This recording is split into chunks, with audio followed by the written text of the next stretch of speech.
오늘은 여호수아서 10장 말씀인데 10장 그리고 9장 그리고 마가복음 2장 말씀을 같이 나누려고 합니다. 저한테 주어진 시간이 딱 50분이죠. 그죠? 50분입니다. 제가 원래 시간에 쫓겨서 설교하는 걸 굉장히 불편해하는데 근데 오늘은 쫓겨가면서 한번 해볼게요. 그래서 제가 만약에 오늘 시간이 넘어간데도 설교가 안 끝나면 그냥 거기서 끝낼게요. 그럼 결론이 없이 끝날 수도 있는 여호수아 10장에는 말씀을 보면 우리가 조금 전에 읽었잖아요. 하나님께서 기브온 사람들을 살리기 위해서 태양을 멈추시는 사건이 있어요. 아마 이런 얘기를 보면 여러분도 이런 생각이 드실죠. 나도 나를 위해서도 하나님이 태양 한번 멈춰주시면 좋겠다. 뭐 이런. 케냐에 왔던 어떤 지체 중에 저희가 하는 사역 중에 고로고초라는 덤핑 사이트에서 일하시는 분들을 대상으로 한 사역이 있는데 거기에 같이 가서 이제 같이 쓰레기도 줍고 뭐 이런 일을 일주일에 한 번씩 해요. 근데 사람들과 같이 공감하기 위해서. 그리고 예배를 드리는데 하루는 같이 가던 지체 중에 한 명이 지금은 목사님의 사모님이 되었는데 그 지체가 그런 얘기를 한 번 했어요. 파파. 저한테 다 파파라고 부르는데 파파. 저도 예전에 이스라엘 백성처럼 제 머리에 만나 하나만 탁 떨어지면 하늘에서 만나 하나만 탁 떨어지면 진짜 저 인생 다 걸 수 있을 것 같아요. 그러더라고요. 만약에 여러분을 위해서 하나님께서 태양을 멈추셨다라고 한다면 아마 여기 있는 분들도 나 진짜 태양까지 아니어도 만나 하나만 떨어뜨려줘도 바위에도 물이 솟는 거 이런 거 한번 보더라도 내 인생 하나님께 그냥 온전히 드릴 텐데 라는 마음을 아마 가지시는 분들이 있지 않을까 라는 생각이 드는데 하나님께서는 왜 기브온 백성들에게 이렇게까지 하셨을까? 기브온 백성이 무엇이길래 기브온이라는 사람들이 무엇이길래 이렇게까지 했을까? 여호수아서 10장의 저희 말씀을 전체를 읽지는 않았는데 여러분이 예배를 마치고서도 꼭 읽으실 거라고 저는 믿고요. 내용은 이렇습니다. 아모리 족속이라고 대변되는 가나안에 있는 족속들이 있어요. 나라들이 있는데 그 나라들이 기본을 깔려고 지금 한 거예요. 깔려고 했는데 그때 기본이 여호수아한테 달려와요. 그래서 우리 좀 도와주세요, 살려주세요 라고 얘기를 하는 거예요. 근데 여호수아는 기꺼이 살려줘요. 그런데 문제는 일단 첫 번째 질문, 기브온은 이방인이잖아요. 그죠? 이스라엘 백성이 아니죠. 가나안 사람이잖아요. 그런데도 불구하고 일단 여호수아는 기브온 백성들을 살려주기로 결정을 했는데 그냥 살려주는 정도가 아니라 아모리 족속 여러 나라와 함께 전쟁을 붙기로 해요. 근데 이 전쟁을 붙는다는 게 보통 일이 아니잖아요. 나도 목숨 걸어야 되는 거죠. 결론적으로 우리는 성경을 읽으니까 하나님께서 우박을 쳐서 그들을 다 쓸어버리고 그리고 태양을 중천에 계속 머물게 하심으로써 또 하나님께서 그렇게 강권적으로 그 전쟁을 승리하게 하셨다라는 내용을 우리는 이미 알고 있어요.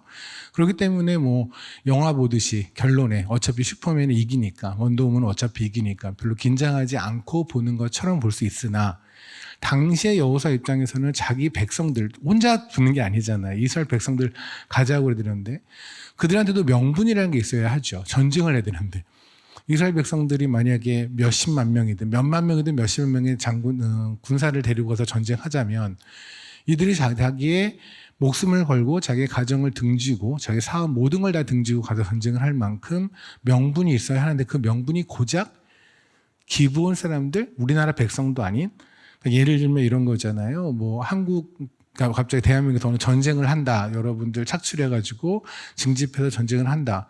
근데 누구를 위해서 전쟁하는 거예요? 그랬더니 같은 한국 사람이 누구누구를 위해서라고 하면 명분을 일단 쓰죠. 그런데 중국 어디 있는 동네에 있는 그 중국 사람들 몇 명을 위해서 내지는 일본 사람 몇 명을 위해서 너희가 목숨을 걸고 전쟁해라. 그러면 이건 아니죠. 그렇죠? 물론 마음 착해서 또 할 수도 있지만 기본적으로는 명분이 쓰지는 않잖아요. 근데 어쨌든 간에 그 명분이 얼마나 말이 안 되는데도 불구하고 그들은 그 명분에 설득이 되었는지 그들은 기꺼이 전쟁에 참전을 해요. 그리고 목숨을 걸고 여호수아와 더불어 전쟁을 해요. 그리고 나서 하나님께서는 근데 이것이 만약에 여호수아의 개인적인 동정심이었다? 그냥 심패티였다? 그냥 그들이 불쌍하니까 와서 부탁하니까 들어줘야지 하는 정도 수준이었다고 한다면 하나님이 이렇게 나서실 필요는 없죠. 그렇잖아요. 이건 그냥 지네끼리 하는 일이니까. 근데 하나님께서 나서셔서 우박으로 치시는데 성경에 말할 때는 그들이 칼로 죽인 것보다 우박으로 하나님께서 직접 죽인 숫자가 더 많았더라라고 하시거든요.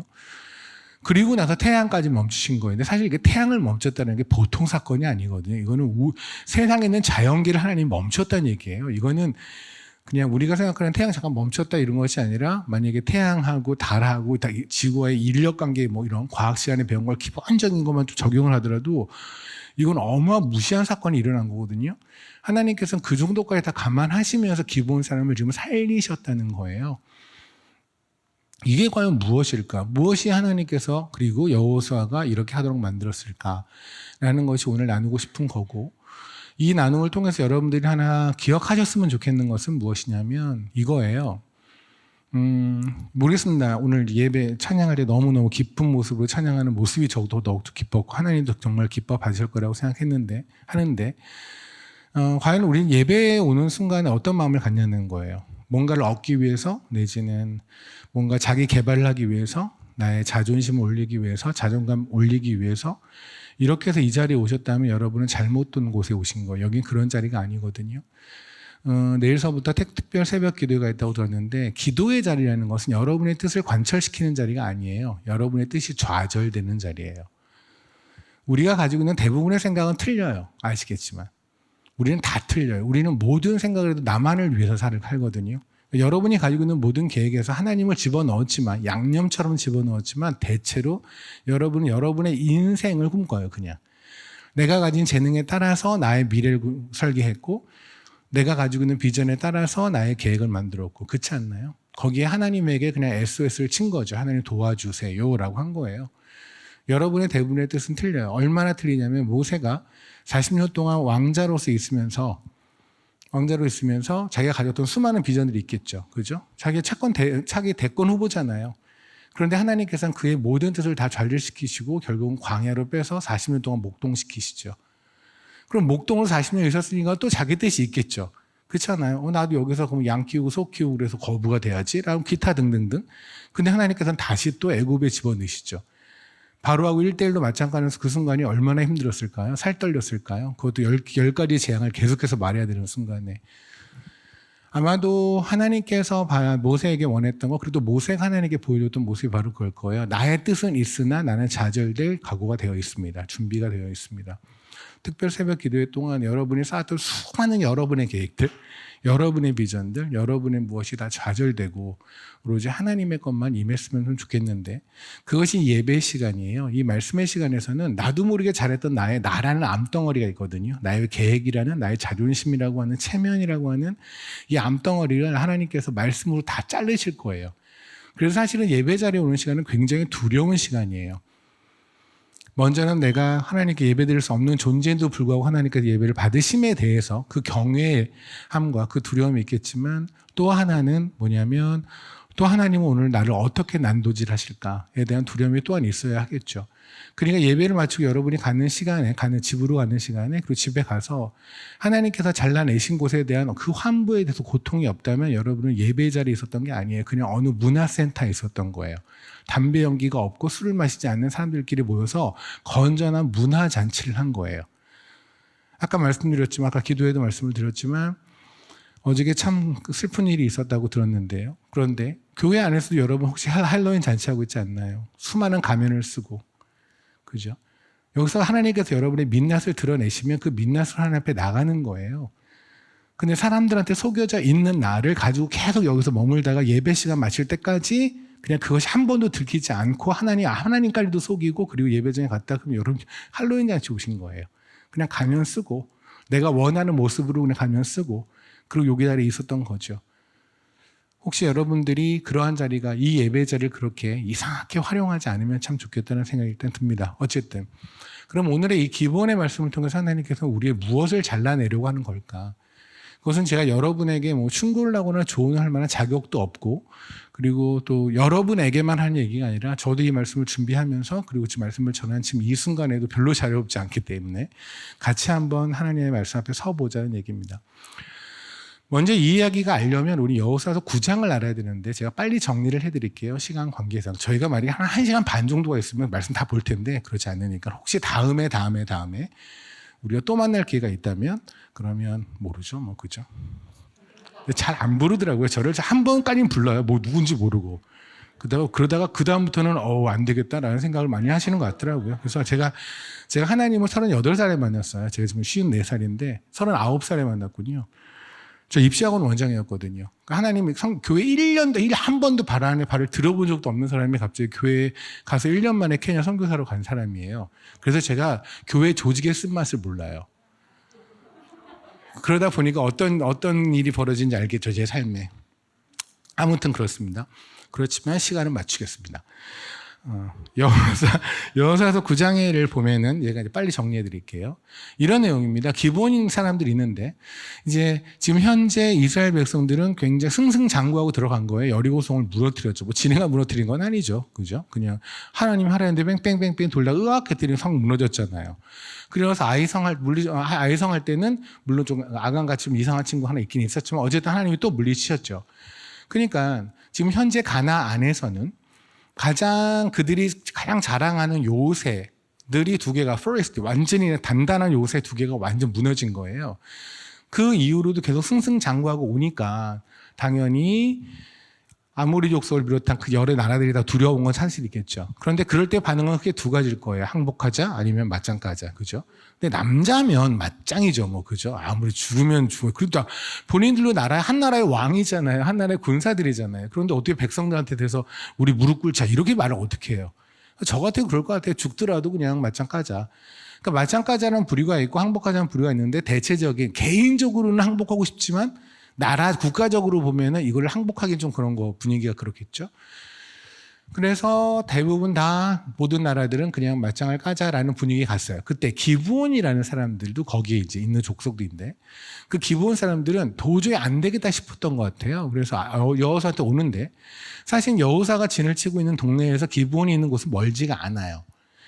근데 너무 가까운 곳에 이렇게 오면은 뭔가 사람이 동정심을 불러일으키지 않을 것 같으니까 먼 곳에서 온 티를 내요. 그게 뭐냐면 낡은 신발을 신고 다 찢어져 버린 포도주 부대를 가지고 그리고 곰팡이가 쓴 빵을 가지고 뭐 그렇게 그냥 다 거지 행사를 하고 오는 거예요. 이렇게 우리가 멀리서부터 왔습니다 라는 걸 티내려고. 여호사가 보니까 와 얘가 정말 진심으로 항복하러 온 것 같거든요.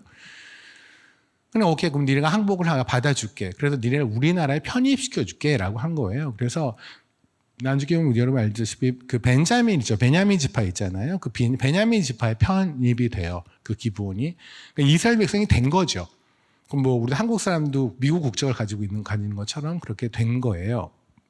근데 시간이 좀 지났습니다. 이제 여호사가 전진을 가는데 기브온이 얘네가 멀리서 왔다고 그러는데 사실을 알고 봤더니 바로 옆 동네였네. 그럼 얘네가 날 능멸한 거잖아. 거짓말한 거잖아. 그리고 너무 화가 나요. 물론 여호사를 비롯한 모든 사람들이 화를 잔뜩 내요. 그리고 나서 기브온 사람들한테 저주를 퍼부어요. 근데 그때 저주가 뭐였냐면 니네가 이제부터는 성전에서 영원토록 성전에서 물을 깃고 나무를 패는 자들이 될 것이라. 성전에는 물이 엄청 필요하죠. 재물 같은 걸 씻을 때도 그렇고 뭐 물은 어디나 필요할 것이고 그리고 번제 같은 걸 하려면 태워야 하니까 나무가 땔감이 필요하잖아요. 그래서 그 땔감 같은 거를 캐는 그 나무를 패는 자가 될 것이라 라고 얘기를 했는데 그래서 여호사서 9장 마지막 절 27절에 보면 그들이 오늘날까지도 그 나무 패는 일과 물 깃는 일을 하더라라고 돼 있어요. 여기까지 이제 성경에서 적혀져 있는 거예요. 그리고 나서 10장에 갑자기 기브온이 와서 쟤네 나 때리려고 하니까 나 좀 살려주세요라고 했다면 우리가 지금 9장에서 봤던 여호수아가 기브온한테 지금 삐진 상태잖아요. 열받았잖아요. 얘네 나 속였으니까. 그럼 이 상태라고 했을 때 만약에 기브온이 와서 살려주세요라고 하면 어떤 반응을 하냐면 웃기네 이래야 돼요. 그죠? 그렇잖아요. 잘됐다 쌤통이다 하나님은 살아계셔 막 이래야 되지 않아요? 근데 갑자기 여호수아가 자기가 모든 걸 걸고 국민들까지 설득해 가면서 전쟁에 지금 참전했단 말입니다. 그죠? 그런데 문제는 뭐냐면 하나님까지 동참하셨는데 이건 동참 정도가 아니라 하나님이 다 하신 거잖아요. 맞죠? 이 일은 무엇일까? 도대체 9장에서 여호수아가 보여준 그 저주했다는 반응은 과연 옳은 것일까? 우리는 보통 이 문장으로 이 부분을 어떻게 이해를 보통 하는 경향이 있냐면 도덕적으로 보는 거죠. 기브온은 거짓말을 했어. 했기 때문에 나쁜 놈이야. 그리고 여호수아는 기도하지 않고 그냥 했으니까 얘를 일단 속았어. 그러니까 아직 영성이 좀 부족해. 그런데 어떻게 정신 차리고 나니까 저주했어. 그런데 저는 여기서 하나 궁금한 게 있어요. 성전에서 영원토록 물 깃는 것과 나무를 패는 것, 하나님을 위해서 그것이 저주받은 건가요? 저는 아니라고 생각하거든요. 저는 어떻게든 하나님 곁에 붙어만 있을 수 있다면 그것은 축복 중에 축복이라고 여기는데 혹시 여러분 동의하시는지 모르겠어요. 여기서 바닥을 닦는 일을 하든, 아니면 찬양을 하는 섬기는 일을 하든, 말씀을 전하는 자든, 아니면 드럼을 치든, 아니면 그게 무엇을 하든, 그냥 하나님의 성전에, 하나님의 교회에, 하나님에게 붙어 있기만 한다면, 하나님의 백성으로 붙어만 있기만 한다면 전 그것이 복 중에 복이라고 생각하는 사람이거든요. 그러니까 여호사는 지금 저주라고 기브온에게 말을 하면서 넌 성전에서 물이나 기를 거야, 나무라 팰 거라고 했지만 그것이 과연 하나님이 동의하실까? 저는 아니라고 생각합니다. 제가 말씀을 드릴게요. 무슨 말이냐면, 전 기브온이 지금 보면 굉장히 남자답지 않죠. 그죠? 체면도 없고 애들이 가오가 떨어지잖아요. 그냥 남자가 맞짱 한번 딱 치면 되는 거지. 뭘 그걸 가서 무릎 꿇고 와가지고 그것도 궁상맞게 거짓말거리 치면서 살려달라고 지금 한 거잖아요. 결국은. 그죠? 사실 성경에는 이러한 사람의 이야기가 다예요. 하나님에게 온 대부분의 사람들은 누구냐면 다 이렇게 비굴한 사람이고 다 굴복하고 항복한 사람들의 이야기예요. 그 중에 하나의 이야기가 마가복음 2장에 있는 중풍병자의 이야기인데, 제가 그 중풍병자의 이야기를 보면서 느껴지는 건 뭐냐면, 이제 케냐에서 저 이제 사역이 되게 여러 개가 있어요. 나이로비 엘토토인데, 엘토토 교회가 있고 거기 학교가 있고, 또 거기 나이로비를 중심으로 슬럼가여서 그 슬럼가에 있는 데에서 아까 말한 것처럼 쓰레기장이라든가 이런 데서 이제 하는 사역들이 있고요. 그리고 소말리아 국경 쪽에 가서 사역도 하고 여러 가지 사역이 있는데, 그 중에 한 사역이 뭐가 있냐면, 케냐에 오신 탄자니아 사람들이 있는데, 이 탄자니아 분들이 탄자니아에서 생활이 불가능한 분들이에요. 왜냐면 몸이 선천적으로 소아마비, 다리가 없거나 이런 분들인데, 탄자니아는 미신의 능력이 심해요. 물론 어느 나라나 마찬가지겠지만 탄자니아는 유독 심해요. 그러다 보니까 몸이 이렇게 불편하게 태어나신 분들이죠. 그런 분들은 이제 가문 대대로 저주를 받았다 이런, 교회 안에서도 그렇게 믿는 것들이 있는 걸 보면 교회 밖에서는 얼마나 많겠어요. 그러니까 저주를 받았다, 가문의 저주를 받았다. 그래서 이 사람들은 접촉만 해도 난 안 돼. 근데 그 저주가 나한테 튀어. 이런 식의 생각을 가지고 있는 사람들이 있대요. 많대요. 그래서 이분들은 일을 할 수가 없잖아요. 거취를 못 하는데. 그죠? 그러니까 어쨌든 동량을 해야 되는데, 이 동량 구걸을 하는 일에 누구도 협조를 안 해주는 거예요. 동전을 주는 것 자체가 나한테 불똥이 튈 수 있으니까. 그래서 이 분들은 이제 밤에 몰래 밤차를 타고 거의 한 20시간이 넘는 그 기차를 숨어서 넘어서 케냐로 넘어오는 거예요. 근데 케냐는 그래도 탄자니아보다는 훨씬 그런 분이 좀 덜하니까, 그리고 케냐가 탄자니아보다 잘 사니까 아무래도 길에서 구걸을 하더라도 동전이라도 하나 더 얻겠죠. 아무튼 여러 가지 그러한 이유로 해서 이제 와서 사시는 분들이 있는데, 혼자 못 사니까 여럿이 모여 사는 거죠, 당연히. 그래서 어떤 컴파운드에서 이제 같이 모여 살아요.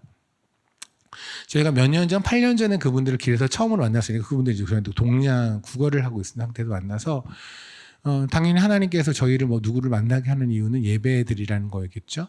그래서 이제 그분들을 만나서 예배를 드리고 말씀을 전하고 예배를 드리면서 지금은 이제 그분들도 예수님을 영접하고, 그리고 같이 매주 월요일, 지금 8년째 한 번도 안 빠졌어요. 매주 월요일마다 예배를 드리고 있는데, 거기 보면 이제 중풍병자라고, 사실 성경에 나오는 중풍병자가 paralyzed라는 게 소아마비를 말을 하는 걸 보면 그냥 갑자기 푹 맞았다 이런 것보다는 태어날 때부터 다리를 못 쓰시는 분이라고 이해하면 좋을 것 같아요. 그럼 태어날 때도 날몸을 못 썼던 분, 저는 이제 저희가 케냐에서 거의 사역하는 그 탄자니아 분들을 보니까 아는데, 이분들은 정말 귀여워요. 이렇게 귀여워서요. 표현이 좀 그런데 이 표현밖에 제가 생각이 나는 게 없네요. 귀여워요. 그와 똑같은 사람이 있는 건데, 그러니까 제가 이 말씀을 보면 그분들이 이제 생각이 나다 보니까 조금 더 몰입할 수 있겠더라고요. 여기는 이 중풍병자라는 사람이 지금 어느 날 예수라는 존재가, 어떤 청년이, 어떤 사람이 뭔가 기적을 무지하게 행하고, 그리고 하늘에 있는 하나님하고 뭔가 가까워 보이게 느껴지는, 천사빛 나는 그러한 사람이 하나 온다라는 얘기를 들었나 봐요. 그래서 그 사람을 보러 가고 싶은 거예요. 여러분이 한번 생각해 보세요. 여러분 한번 가면 거기다 이입시켜 보세요. 여러분 중풍병자예요. 가고 싶은 거예요. 근데 거기 집회가 9시라고 칩시다. 9시 시작이에요. 그럼 몇 시에 출발해야 될까요? 그 집회의 거리가 얼마나 가까운지 뭔지는 모르지만, 물론 그것이 중풍병자를 위해서 그 근처에서 했을 리는 없을 것이고, 근데 제가 봤던 그 탄자니아 분들을 보면은 그분들이 여기에서 요만큼 오는데도 꽤나 시간이 많이 걸리죠. 귀여우니까 당연히. 그러면 그 거리가, 제가 이 동네를 잘 위치를 모르는데 뭐 예를 들어서 이 동네에서 꽤 먼 곳에 같은 광화문 쪽이어도 뭐 좀 먼 곳에 집회가 있다. 여러분이 기어간다고 칩시다. 걸어가는 것도 힘들 텐데 기어간다고 칩시다. 얼마나 걸릴까요? maybe 4시간, 5시간 뭐 그죠? 땀 범벅. 중간에 쉬기도 해야겠죠. 물도 마셔야겠죠. 그러고 이제 갔을 거예요. 5시간, 6시간을 기어서 갔을 거예요. 그분들은 신발을 손에다 끼고 하거든요. 왜냐면 바닥을 가야 되니까. 그래서 무릎에다 신발을 하고 다리가 안 되니까. 그리고 손에다 신발을 하고 이렇게 기어가요. 아마 그렇게 기어가지 않으셨을까 싶은데 혼자는 아니었던 것 같아요. 친구들이 있다는 거 보니까 친구들도 같이 갔던 것 같아요. 도착을 했습니다. 그런데 사람들한테 근데 이미 도착을 했어요. 아마 거기 집회에 온 사람 중에 가장 일찍 출발했을 거예요. 근데 가장 늦게 도착했겠죠. 도착했는데 이미 사람들은 가득가득하네요. 이미 가득해요. 비켜달라고 했겠죠. 나 좀 너무너무 급하다. 저 사람 꼭 만나야 된다. 사람들이 어디서 이 더러운 것이. 레기 11장에 보면 바닥을 기어다니는 모든 곤충이나 짐승들은 다 더럽다, 부정하다고 하죠.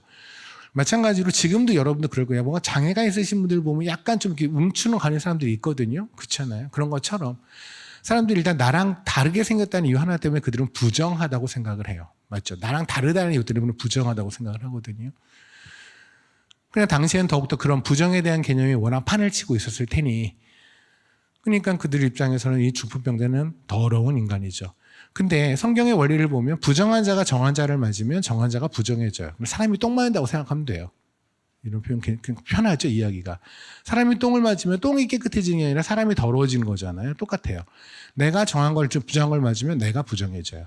그러니까 사람들 입장에서는 이 사람이 지나가면서 건드리기만 해도 내가 부정해질 수 있는 거예요. 저리가. 길을 안 비켜줬겠죠. 물론 그들은 자기들도 와서 뭐 용무가 있으니까 왔을 것이고 뭔가 예수라는 사람한테 뭔가 얻기 위해서 왔으니까. 결국 이 사람들은 작전을 짜서 위로 올라가요. 그래서 옥상에 있는 지붕을 뚫어요. 저는 그 지붕을 뚫었다는 게 도대체 어떻게 해서 얼마나 대단한 노력을 했을지에 대한 것이 그냥 짐작은 좀 되지만 정확하게 모르겠어요. 여러분 생각을 해보세요. 그게 뭐 그냥 이렇게 손가락으로 찔른다고 뚫을 건 아니니까. 어제 뚫고 이렇게 내려왔어요. 5사람이 올라갔을 겁니다. 그런데 4사람은 위에 있을 것이고 1명은 이제 내려왔어요. 그 친구들이 이제 그 매트리스에다 그 사람 놓고 줄에다 해도 이렇게 쭉 내려왔죠. 얼마나 부끄러웠을까요? 생각 한번 해보세요. 내가 되게 잘생기고 멋쟁이라고 하면 뭐 연예인이라고 한다면 그런 식으로 땅 등장하면 뭐가 박수 받고 좋겠지만 이 많은 사람들로 자기 용모가 있어서 지금 예수님 말 한마디에 손짓 하나에 뭔가 자기가 치유받고 싶고 못 받고 싶어서 모인 사람들이잖아요. 그들도 잔뜩 되게 급한 사람들인데 나는 몸도 불편하고 걷지도 못하는, 그죠? 누구나 아는 거지예요. 그 동네에서 아마 사람들은 다 알 거예요. 자기가 거지인 것을. 맞죠?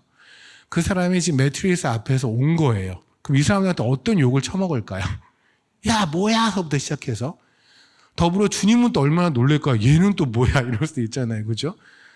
기타 등등 이 사람은 지금 뭐 체면이고 가하고 1도 없는 상태예요. 맞죠? 그리고 내려왔어요.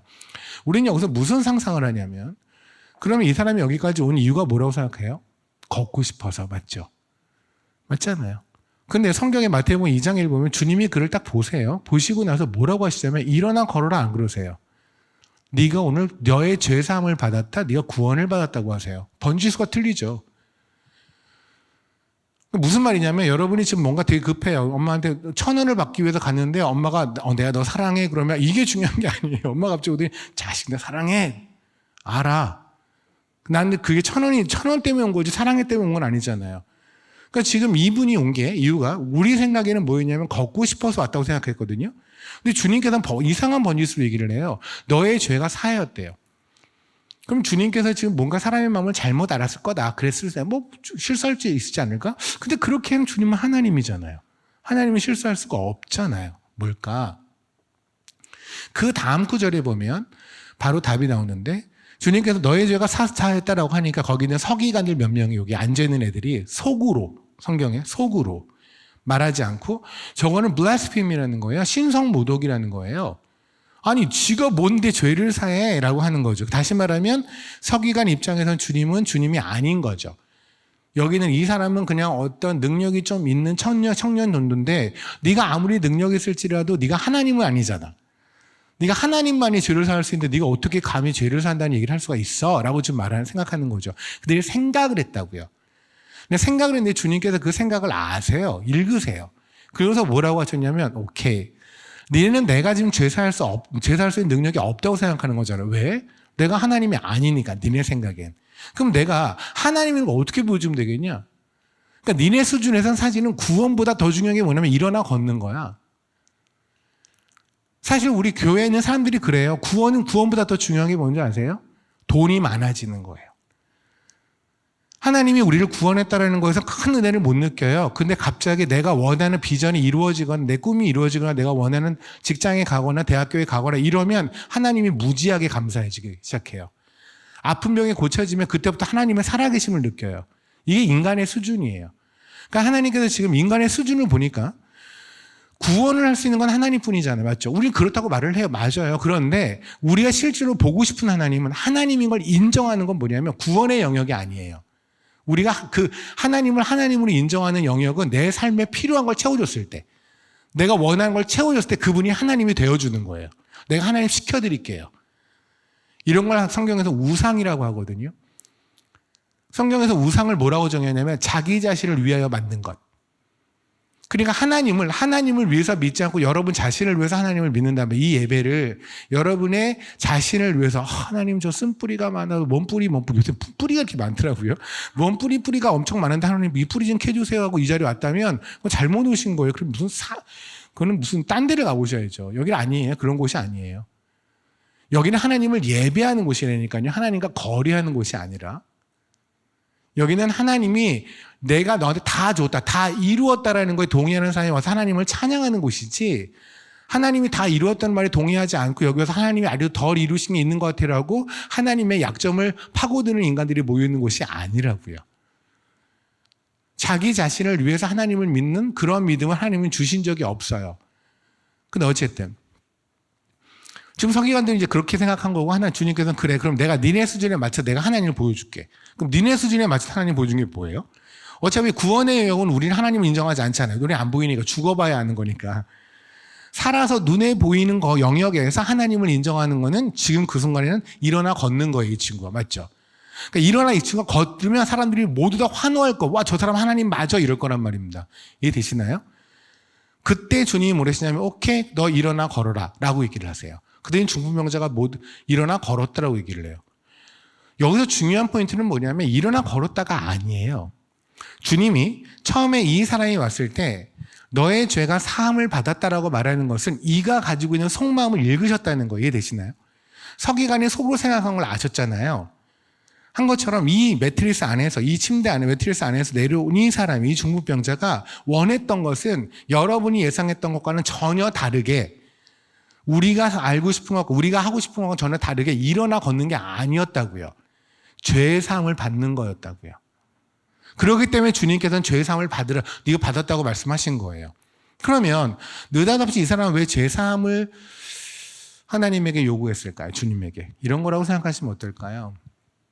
그 사람은 평생 벌레 취급을 받았을 거예요. 태어날 때부터 장애예요. 태어날 때도 못 걸어요. 태어날 때부터 다리가 안 자라요. 다리에 힘이 가지 않아요. 애기였을 때 다리가 지금도 그 길이고 그 근육이에요. 못 걸어요. 근데 사람들이 나를 벌레 취급해요. 지렁이 취급해요. 나를 안 만져요. 그리고 사람들은 얘기를 해요. 넌 부정해. 넌 지옥 갈 거야. 왜요? 넌 부정하니까. 제가 정해줄 수 있는 방법은 없나요?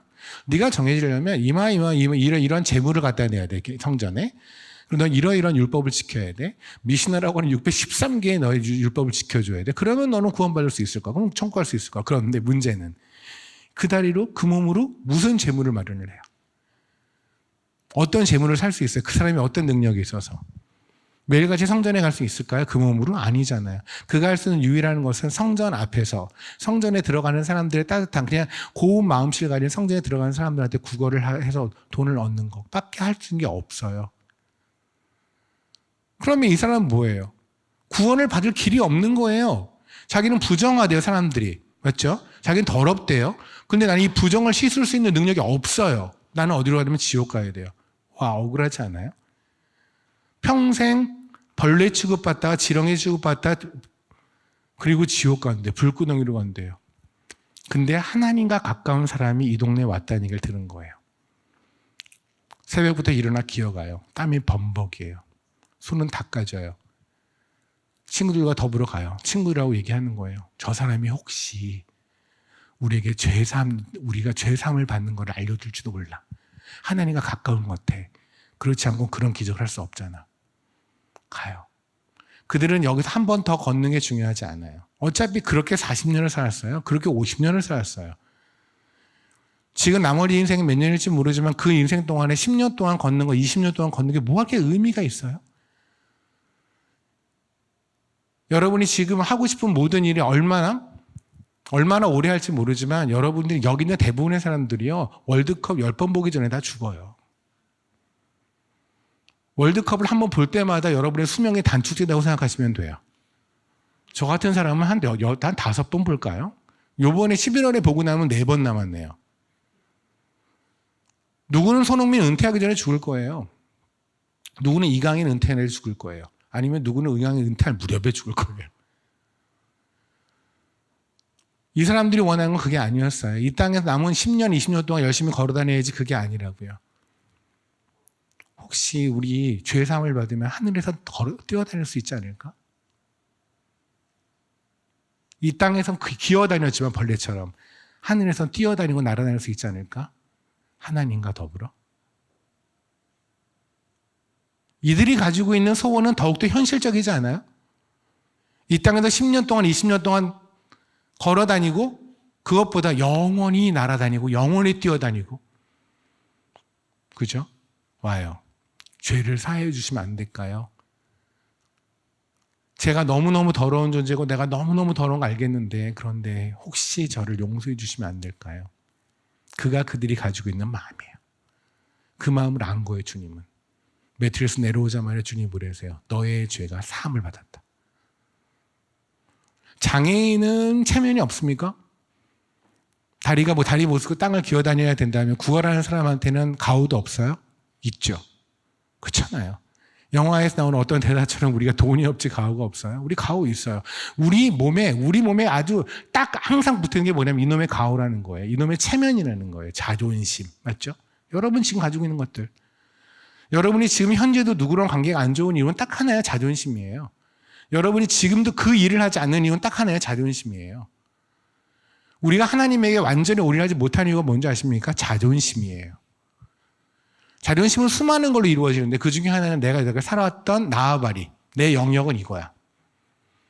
난 이런 스타일에, 난 이 학교 졸업했어. 난 여기서 살았어. 난 이런 거 한 번도 먹어본 적 없어.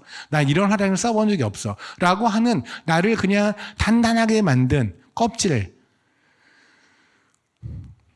그게 바로 여러분의 가오의 정체예요. 근데 이 사람들은 가오가 없네요. 그죠? 그냥 와서 부딪히는 거예요. 용서해 주세요. 살려주세요. 살려주세요. 영원히 살려주시면 안 돼요. 그런 자를 주님은 살려주세요. 아멘. 이제 기본이 이해가 되십니까? 살고자 왔다고요. 가오 필요 없다고요. 사람들의 시선이 중요한 게 아니라고요. 살고자 왔다고요.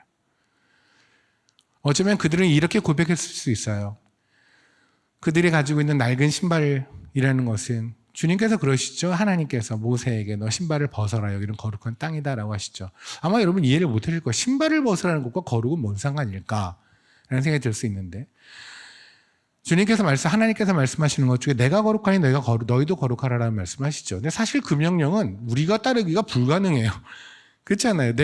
그런 거랑 비슷하죠. 뭐 아빠가 막 전국 수능 만점을 했던 아빠라고 칩시다. 아들한테 내가 만점이 너도 만점 받아라. 이게 뭔 말 같지도 않은 소리예요. 그건 당신의 영역이지. 그건 나하고 상관이 없죠.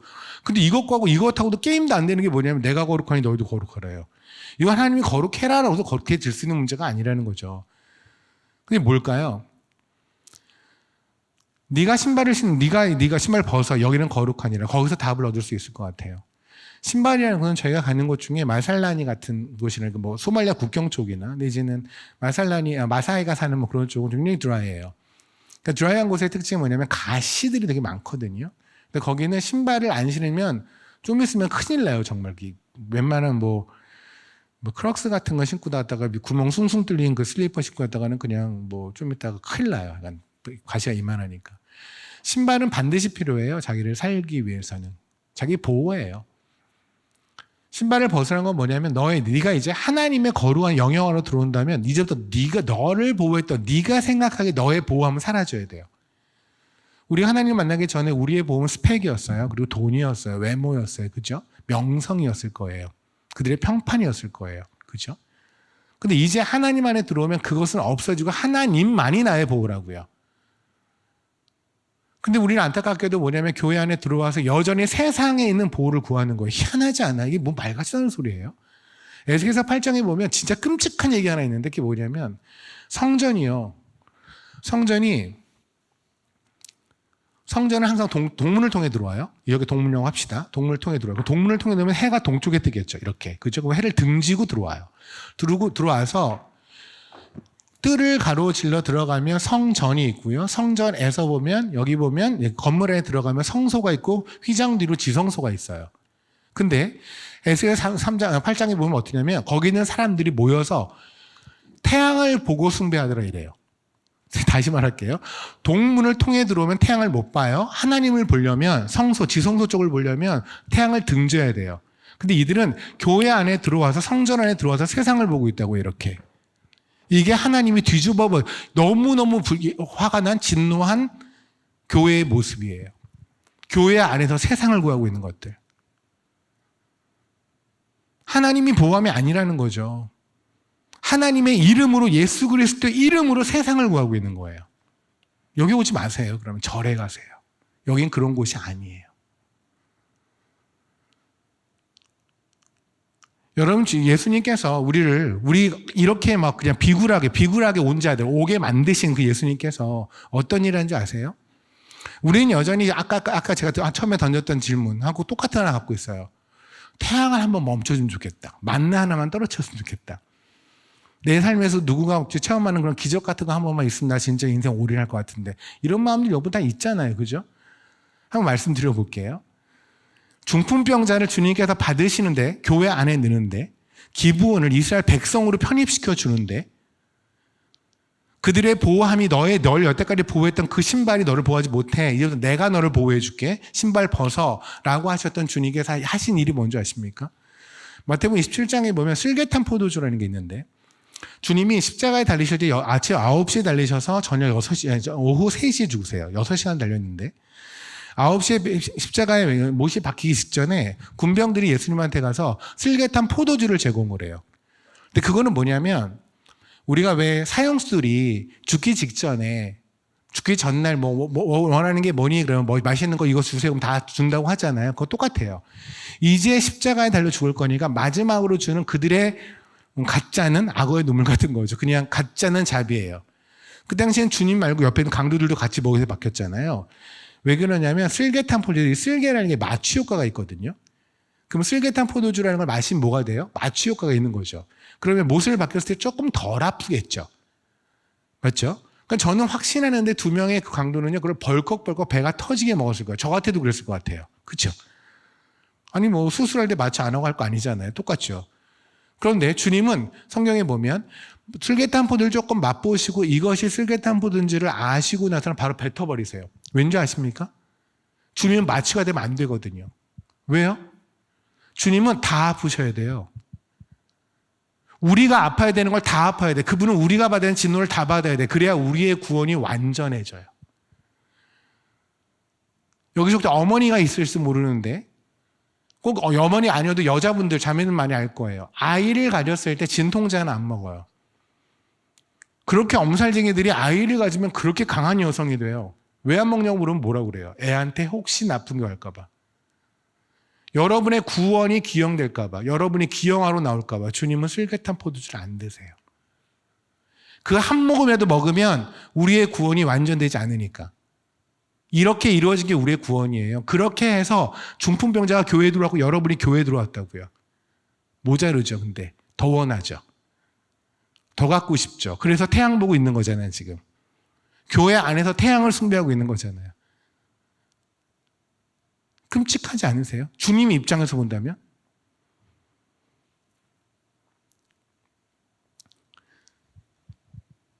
여기 있는 기본 사람들은 결국 주님에게 왔어요. 그죠? 근데 주님에게 왔을 때 주님은 어떻게 이들을 보호하시냐면 이들을 괴롭히는 자들을 태양을 멈추기까지 하신대요. 아까 말씀드린 것처럼 우와 누구는 그러면 태양까지 멈추시면서 보여주신단 말이야? 혹시 그런 생각을 가신다면 이런 생각을 하면 어떨까요? 태양을 지으신 분이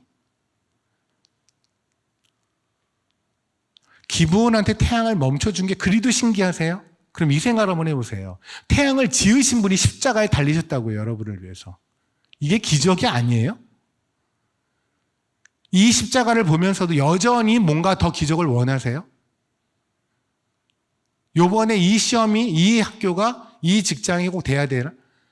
이 병이 꼭 나야 돼요? 그래야 기적이고 하나님을 믿어줄 것 같아요? 십자가를 보면서도 감동이 안 되는데 매일매일 십자가 앞에 있는데도 감동이 안 되는데 어떻게 기적 하나를 가지고 돼요? 말이 안 되지 않아요? 태양을 지으신 분이 십자가에 달렸다고요. 마태복음 27장에 보면 주님께서 십자가에 달려서 6시간 후에 마지막에 하셨던 멘트가 있어요. 하나님 왜 나를 버리시나이까? 여러분이 그걸 보면서 그냥 주님 힘드셨구나 아프셨구나 그 정도 생각하나요? 혹시 이런 생각 안 해봤어요? 왜 예수님은 하나님을 아버지라고 하지 않았지? 여러분이 요한복음을 읽으면요, 주님은 단 한 번도 하나님한테 하나님이라고 기도한 적이 없어요. 아버지라고 기도하세요. 단 한 번도 아니에요. 단 예외 없이 항상 아버지예요. 당연하지 않아요. 아버지잖아요. 태초 전부터 끝까지 영원까지 아버지세요. 근데 느닷없이 그 자리에서 주님께서는 뭐라시냐면 하나님 왜 나를 버리시나이까 그래요. 이게 무슨 일이죠? 케냐에서 말씀드렸지만 케냐 사람들이 저를 파파라고 부르는데 어느 날 갑자기 누가 와서 저한테 곽희분 선교사님 그러면 굉장히 어색하고 특히 제 딸이 그러면 뭐지 얘? 내가 뭘 잘못했나? 하나님도 당황하지 않았을까요? 아니 성자 하나님이 성부 하나님을 하나님이라고 부르다니요. 아버지라고 불러야죠. 아버지라고 불러야죠. 아빠라고 불러야죠. 왜냐하면 십자가에 달려 죽으신 주님은 하나님의 독생자로 죽으신 것이 아니라 우리가 되어 죽으셨거든요. 우리는요, 애초에 하나님을 아버지라고 부를 수 없는 존재예요. 고로 예수님은 우리가 되어서 하나님을 아버지라 못 부르고 하나님이라고 부르면 모든 진노와 고통을 다 벌을 받으세요. 하나님 왜 나를 버리시나이까? 딱 그 순간에 우리가 하나님을 아버지라 부를 수 있게 됐어요.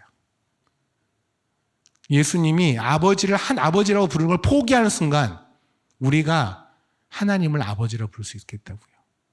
모자르죠, 그래도 여전히 태양이 멈춰주면 좋겠죠. 여전히 그 기적이 일어나면 좋겠죠. 여전히 그걸 얻어야 하나님의 존재를 좀 인정해 드릴 것 같죠. 혹시 이런 복음이라면 최소한 제가 알고 있는 복음과는 달라요. 전 장담하는데 성경에서 말하는 복음은 그런 복음이 아니에요. 오늘 저는 기본 사람들을 통해서 이런 말을 좀 하고 싶어요. 여러분들에게. 중풍병자 사람들을 통해서. 하나님한테 항복하세요. 거워 버리시고요. 체면 버리시고요. 하나님한테 그냥 굴복하세요. 비굴하게 오세요. 내가 여태까지 낡은 신발 보호함이라는 거 생각했던 것도 보호 아닌 거 인정하자고요. 여러분 어렸을 때 요만한 무슨 그거 있었잖아요. 남자들 애를 갖고 있는 로봇 장난감 같은 거. 그게 나를 보호한다고 생각했잖아요. 건담 부위가 나를 보호한다고 생각했는데 보호되나요? 아니잖아요. 자매님들 열심히 바르는 그 선스크린이 여러분 보호하는 것 같아요. 보호 안 되니까 피부 계속 그렇게 되는 거예요. 우리의 보호는 하나님밖에 없다니까요. 우리가 여태까지 보호함이라고 생각했던 건 낡은 거란 걸 인정하자고요. 기본 사람들처럼 인정하고 비굴하게 오자고요. 여태까지 내가 생각했던 난 이렇게 주장했던 것이 틀린 걸 인정하자. 그때 얼마나 비굴하겠어요. 그죠? 난 이게 오라 그래도 갑자기 내가 고백해야 돼요. 뽀록이 났거든 내가 틀린 거를. 그거를 그냥 하나님 앞에 고백하자고요. 틀렸습니다. 저는. 내가 보호 삼았던 건 틀렸으니까 주님 살려주세요. 그들이 왜 곰팡이와 썬 빵을 가져왔을까요? 내가 여태까지 먹었던 빵은 나를 배부르지 않게 하거든요. 예수 그리스도라는 빵을 먹어야만 살거든요. 그래서 주님은 빵집이라고는 베들레헴에서 태어나시잖아요. 우리의 떡이 되기 위해서. 여태까지 예수 그리스도의 말씀 안 먹고도 어느 바게트에서 먹었던 어느 식당에서 먹었던 밥만 먹고 열심히 잘 살았다고 생각한다면 그거 틀렸던 건 인정하자고요. 왜 이런 낡은 포도주 부대를 가져왔을까요? 여태까지 가졌던 내가 그 꿈꿨던 수많은 나의 자아들, 그 수많은 비전을 담았던 나의 자아들, 옛 포도주 부대는 틀렸음을 인정하자고요. 그렇다면 이제부터는 좀 다르게 살자고요. 이제부터는 다르게 살자고요. 오늘부터 여러분한테 제가 감히 그냥 나이 든 사람으로서 50 넘어 나이가 든 사람으로서 여러분에게 드린 간곡한 부탁은 이거예요. 하나님한테 항복하세요. 깔끔하게 굴복하시고요. 그냥 비굴하게 하나님 앞에 오세요. 그리고 상호간에 여호수아가 기브온한테 배운 게 바로 그럴 거예요. 처음에는 이해를 못했겠죠. 저런 비굴한 놈들, 거짓말을 하는 놈들, 그렇게 해도 목숨을 구걸해? 근데 하나님 앞에 비굴하게 온 것이 옳음을 알았겠죠. 그게 9장에서 10장 사이의 여호수아의 깨달음이었을 거예요. 그러니 10장에서 갑자기 여호수아가 돌변해서 그들에게 올인하며 도와주죠. 이게 교회의 모습이에요. 제가 죄를 지면 저는 비굴하게 주님 앞에 올 겁니다. 그리고 살려달라고 할 겁니다. 그렇게 제가 오면 여러분은 어떻게 뻔뻔하게 저죄를 짓고 십자가로 와라고 하지 마시고요. 저를 위해서 기도해 주시고 저를 여러분의 식구로 받아주세요. 여러분이 죄를 지면 그리고 십자가 앞으로 오면 비굴하게 굴복하면서 오면 저도 그렇게 할게요. 그래서 우리가 이 교회 안에서 나무를 패는 자든 물을 깃는 자든 어쨌든 이 교회 안에 주님 앞에 붙어 있도록 서로 도와줍시다. 이 중에 누군가가 무슨 환난을 당하고 어려움이 닿으면 끝까지 한번 팔로우하면서 한번 그래 봅시다. 그게 교회 아닌가요? 주님께서는 세상을 내보내는 사람들에게, 제자들에게 이렇게 말씀하셨어요. 너희가 비둘기처럼 순결하라. 죄를 짓지 말라? 왜요? 왜 그렇게 이해하죠? 비둘기는 하얘니까. 하얀 비둘기가 있어요? 비둘기 색이 무슨 색이에요? 하얀색이라고 하면은 바보 되죠. 비둘기 색은? 이 동네는 몰라요? 비둘기 색을? 회색이에요. 근데 왜 비둘기처럼 순결하라를, 우리가 회색을 보면서 순결해 이러진 않잖아요. 어머, 회색이야 순결해 이러진 않잖아요. 비둘기처럼 순결하라는 거는 죄를 짓지 말라가 아니에요. 죄 안 짓고 살 수 있으세요? 그게 아니에요. 하나님께서 비둘기를 지었을 때 하나님이 지었던 비둘기에 넣었던 가장 큰 속성은 뭐냐면 노아의 방주 때 비둘기를 보냈더니 돌아왔죠. 노아는 어떻게 알고 비둘기를 셀렉했을까요? 그 많은 새들 중에. 새가 엄청 많잖아요. 방주 속에. 근데 노아는 어떻게 알고 비둘기 뽑았을까요? 하나님이 그걸 뽑으라고 했으니까. 하나님 비둘기 그렇게 만드신 거거든요. 비둘기의 속성은 돌아오는 거예요. 세상에 압도됐죠. 그러면 그냥 비굴하게 오세요. 비둘기처럼. 죄 지셨죠. 청년의 나이야 상관없어요. 죄는 여전히 누구나 다 져요. 거기에 머물지 마세요. 돌아오세요. 그때 옆에서 뻔뻔하게 온다고 하지 마세요. 뻔뻔하게 왔으니 잘했다고 하세요. 뻔뻔하게 십자가 앞에 오세요. 여러분의 죄에 은혜가 지지 않아요. 여러분의 죄를 은혜는 덮고도 남음이 있어요. 그걸 아는 자가 바로 믿음을 받았던 기브온과 중풍병자 같은 사람들이에요. 전 여러분에게 간곡히 부탁드립니다. 내수동교회 대학부, 수많은 스토리들이 있고 굉장히 여러분이 자부할 만한 것들이 있잖아요. 근데 그 자부는 여러분의 신앙의 선배들을 자부하지 마시고요. 그렇게 이끄신 하나님을 자부하시고요. 하나님 옆에서 여러분이 정말 자부해야 되는 건 뭐냐면 우리를 그렇게 굴복시키시는 하나님의 능력을 자부하시고요. 그리고 어떠한 상황에서도 하나님 앞에 와서 뻔뻔하게 고개 들고 있고 뻔뻔하게 무릎 꿇고 그런 것들한테 다시 온전하게 내가 너를 순결하게 하였다라고 말씀하시는 그 하나님의 은혜를 자부하세요. 그것으로만 사는, 딱 그것으로만 사는 내수동교회 대학부가 됐으면 좋겠고, 그것으로 하나님에게 깊이 들어가는 요번에 특별 새벽 기도회가 여러분이 됐으면 참 좋겠습니다. 같이 기도했으면 좋겠습니다.